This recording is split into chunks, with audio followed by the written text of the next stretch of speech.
sino que a toda la sociedad, ¿no? Y sobre todo el último objetivo del doctor encargado de la FIFA es llegar a los colegios. Entonces, creo que la base nosotros siempre la hemos tenido, pero que a veces nos sentamos y esperamos que otras personas, los australianos o los daneses o los noruegos, hagan toda la investigación y nosotros estamos mientras sentados. Comúnmente, señores, los que hacen esas investigaciones son muy científicos, mas no clínicos, no todos, por supuesto. Pero creo que podemos aprovecharnos de esa ciencia que hay, de esa evidencia, para nosotros que somos clínicos, llevarla a cabo. Yo hice un estudio el año 2004 sobre, que está en la Journal of Morphology, con 80 niños de 5 o 6 años, lo cual hubieron diferencias significativas, ¿no? Después de un ejercicio en un pre y un post-test con un grupo control y un grupo experimental seleccionado de forma aleatoria, con ejercicios muy básicos, muy simples, como está haciendo el 11+.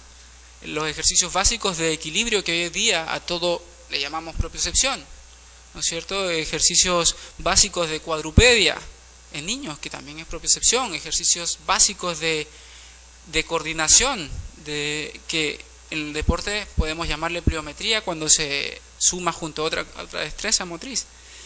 Entonces, ese estudio fue muy efectivo, ¿vale? Voy a empezar con esto, que es la base, para que entiendan. Si hay un cambio, no es culpa de nosotros, es un cambio de la mentalidad de la sociedad. Si hubiera un cambio, o no como se ve en España, que los niños parecen monos y están por todos los parques, por todos los juegos, y que hay centros deportivos especializados donde promueve el deporte, y que eso ha sido de aquí a 10 años, ¿no? Y en estos últimos 5 años España está empezando a ganar de forma incontrolable en todos los deportes. Pero creo que se debe a eso. Entonces es un trabajo nuestro como fisioterapeutas, como encargados de la salud, a través del movimiento, que en la base, en lo que es el área de la psicomotricidad, empecemos a actuar.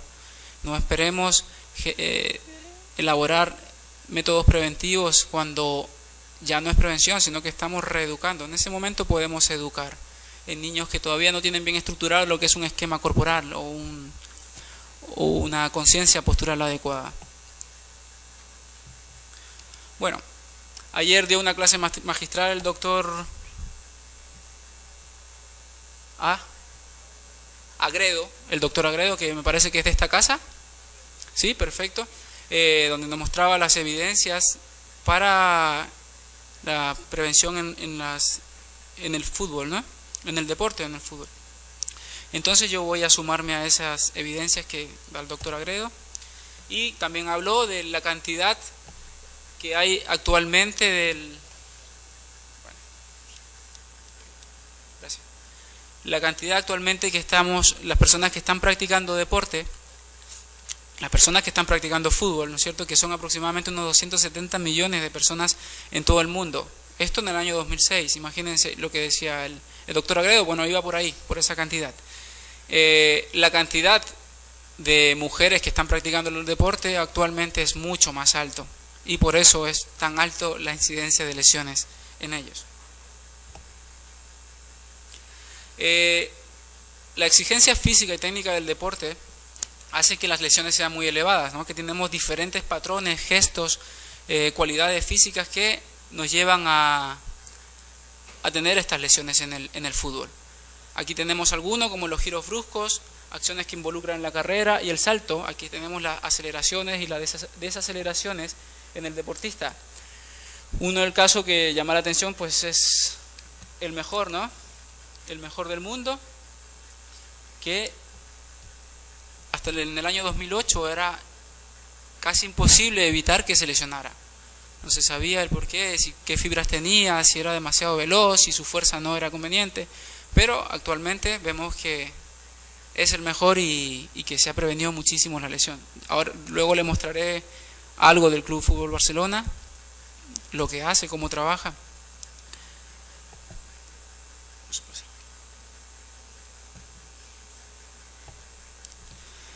Bueno,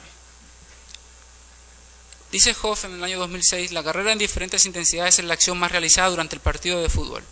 Esta se alterna con otro tipo de acciones de alta exigencia e intensidad como saltos, entradas, forcejeos para mantener la posición del jugador o del balón. Frenos, cambio de direcciones, controles, golpes y lanzamientos del balón, que aunque se realizan con un volumen inferior, su importancia es decisiva para alcanzar el éxito. Aquí ya nos va orientando un poquito hacia que el jugador es una cadena cinética en todo momento. No solamente corre hacia adelante y hacia atrás, hacia los lados, ¿no? Siempre estamos moviéndonos en forma tridimensional. Los riesgos asociados con las lesiones y artrosis de la extremidad inferior son inaceptables, es tremendo. Luego en la siguiente diapositiva veremos, ¿no?, que habló el doctor Agredo, que es increíble cómo la cantidad de costos que generan estos jugadores, no solamente lo que vale ya tenerlos en un equipo de fútbol, en un equipo de primera o de segunda, ¿no? Bueno, para qué hablar del Real Madrid, lo que vale es tremendo, sino que los recursos asistenciales que se gastan en ello cuando hay bajas, ¿no? La baja laboral, el absentismo laboral de estos jugadores es bastante alta. Pero también algo que va de la mano, el círculo vicioso que genera esto, es el grado de discapacidad que puede generar. Por ejemplo, el claro ejemplo es Gabriel Batistuta, ¿no?, que ya todos lo conocemos, y él no podía ni siquiera ponerse en pie por la artrosis que tenía tan severa. Y es un caso de él, ¿no? Una experiencia que le cuento yo es cuando pasé por la selección de gimnasia rítmica y artística, con la carga que trabajaban esos deportistas era extrema, y comúnmente trabajan, ¿no es cierto?, lesionados. Entonces es muy importante los cambios que se están generando actualmente, donde hablamos del equipo transdisciplinario, donde hay una interacción constante entre cada profesional.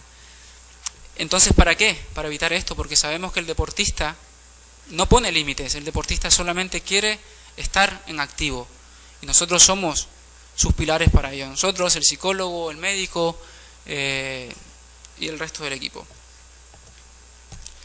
Bueno, Jesús Santos, tuve el placer de compartir con él en el Real Madrid, nos decía que se estaba convirtiendo en una verdadera epidemia en el año 2007, y por eso, a partir del año 2005, como hablaba el doctor, el programa de Oslo, ¿no?, y después el programa en conjunto con la FIFA, estaban buscando cómo prevenir estas lesiones.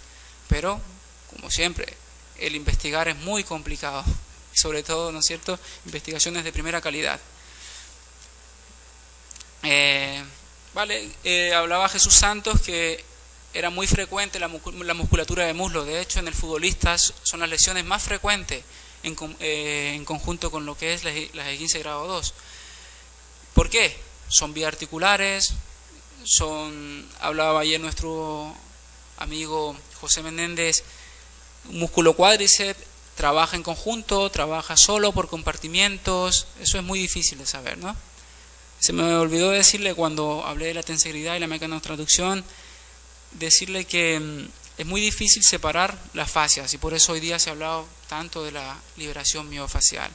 En el caso que hablaba de este estudio de que es casi imposible separar en compartimentos, porque la fascia muscular no es lo que se pensaba antes, no es un tejido inerte, ¿no? La fascia muscular no es un simple tabique intermuscular entre los compartimentos del músculo, no es un simple tabique que une alguna aponeurosis con el vientre del músculo, sino que la fascia muscular es un todo, envuelve tejido óseo, tejido conectivo, tejido nervioso, corazón, pleuras, todo. Entonces hay que entender que si hay una lesión, como hablábamos hoy, ¿no?, el supraespinoso o la porción larga del bíceps, ¿qué pasa con el angular? ¿Qué pasa con el romboides? ¿Qué pasa con el trapecio? ¿Qué pasa con el deltoides? ¿Qué pasa con el etcétera, etcétera, etcétera?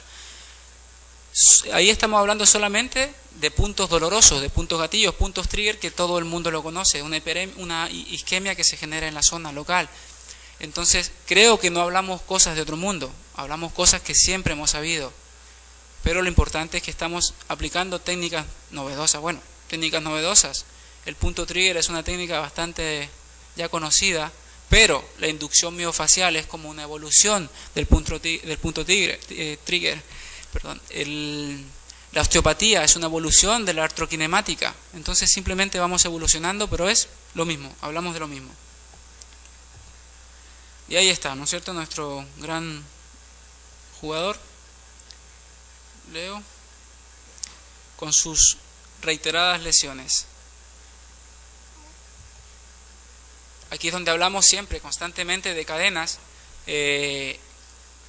Es completamente irrelevante pensar que las lesiones vienen porque es un músculo biarticular, ¿no? Sino que hay que aumentar un poquito más el criterio, como decía el doctor, cuál es la causa y el efecto, dónde está el problema, y hay que ir a buscarla. La musculatura de tronco, la musculatura rotadora, la musculatura inclinadora de tronco, vamos hacia abajo, la musculatura de los gemelos, vamos hacia arriba, musculatura de las extremidades superiores. Si vemos ahí, es una cadena íntegra, y si pensamos, ¿no es cierto?, que la fascia está envolviendo todo, la fascia que envuelve los músculos, los ligamentos, los tendones, las cápsulas, tenemos que ir un poquito más allá, queridos amigos. Bueno, dentro de la prevención de las lesiones deportivas vamos a procurar conocer la magnitud del problema, luego conocer los factores de riesgos y los mecanismos. Vamos a llegar a lo importante para nosotros, que es las medidas preventivas, y valorar esa efectividad sobre la magnitud, ¿no?, sobre la magnitud del problema. Aquí doy yo algunas evidencias, algunas antiguas, otras actualizadas. Luego doy una investigación que hice en España, y al final doy una pauta, unos consejos para trabajar, ¿vale? Aquí yo no vengo y impongo nada, que quiero que nos retroalimentemos y que lleguemos a conclusiones en conjunto de qué es lo más importante para un deportista. Vemos aquí que todo se centra en las extremidades inferiores, ¿no? Vemos los problemas abajo, pero también hay problemas a nivel del tronco y de los miembros superiores, incluso la cabeza. Y como les decía, el punto de mayor prevalencia, el muslo, ¿vale? También tenemos las distensiones a nivel inguinal y todo lo que son distensiones musculares o desgarros musculares. Esguinces, ¿vale?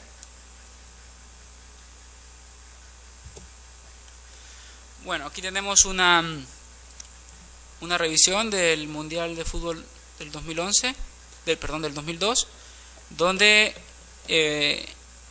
Junge y colaboradores demuestra que 2,7 lesiones por partidos o 81 lesiones se dan cada 100 horas por juego. Las zonas que más sufrieron, volvemos a corroborar, son las zonas de muslo y la pierna. También fueron menos frecuentes, obviamente, cabeza, rodilla y tobillo. El 50% de las lesiones fueron debidas a contusiones y el otro 15% fueron distensiones musculares o 14% esguinces. Tenemos aquí las lesiones por contacto o sin contacto. Woods y colaboradores dice que por contacto tenemos un 29% en pretemporada versus un 40% en la temporada. Junge y colaboradores en la American Journal of Sport Medicine habla de un 14% sin contacto versus un 86% de contacto. Y en el Woods y colaboradores en el año 2004 habla de las lesiones isquiotibiales se producen sin contacto en el 91% versus un 7% por contacto. Entonces sabemos, ayer como hablaba el doctor Gredo, que el juego sucio pues es algo que lleva a que esté propenso a sufrir tantas lesiones. Pero curiosamente vemos que en las lesiones del isquiotibiales no por contacto es la primera causa, sino que es por no contacto. Entonces, primer punto a tener en cuenta, ¿vale? Aquí tenemos, bueno, el contacto no solamente es entre compañeros de otro